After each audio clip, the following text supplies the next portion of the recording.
Okay, in a previous video, I talked about finding the domain and range of the inverse function. Here, we're just going to actually find the inverse function. So in this problem, again, to find the inverse function of anything, you switch your x's and y's because you want the input of one to become the output of the other and vice versa. So this is a y, basically, so we're going to change it to an x. And this is an x, and we're going to change it to a y. And then at this point, you just solve for y. So there's no adding or subtracting, so I'm going to divide by that 3. So x over 3 equals sine of 2y plus 1. Alright, at this point I need to get rid of the function, the sine function, and so to get rid of a sine function, you use the inverse sine function. So I get the inverse sine of x over 3 equals 2y plus 1. Okay, and so which kind of makes sense if you think about it, because this impacts the ratio, right? This impacts the angle. So you can tell that the first thing we're going to do to impact the ratio is to divide by 3. But now this stuff is still impacting the angle, okay, which is after you do the inverse function, you end up getting an angle back. So it makes sense that this stuff is on the outside now. All right. So to solve for y, first thing I have to do is add, to get rid of positive 1, subtract 1. And again, this is outside of the function.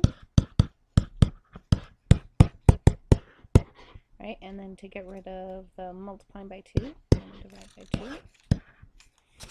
Alright, now usually we simplify this a little nicer. So I'm going to write inverse function.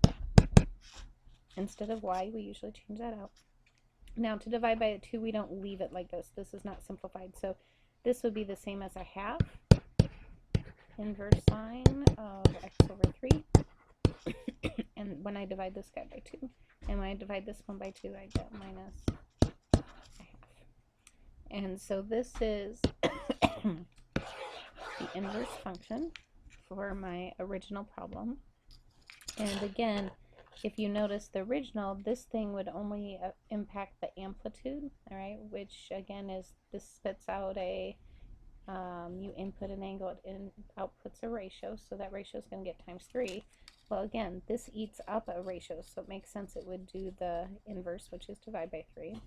This stuff inside the original all impacts the angle, because this is the input is the angle. So it, and again, if I factored that, you could see that a little bit better, but it would be in factored form. Let me put that down here. It would be 2 and then x plus a half. Right there. All right, so you can kind of see where the minus half comes from and where the dividing by 2 or the half comes, because to do the inverse of multiplying by 2 as far as the period goes, we would multiply by a half, and then the phase shift here is a negative half, and so you can see where that is here. So it should make sense. All right, thank you, and I'm done with this one.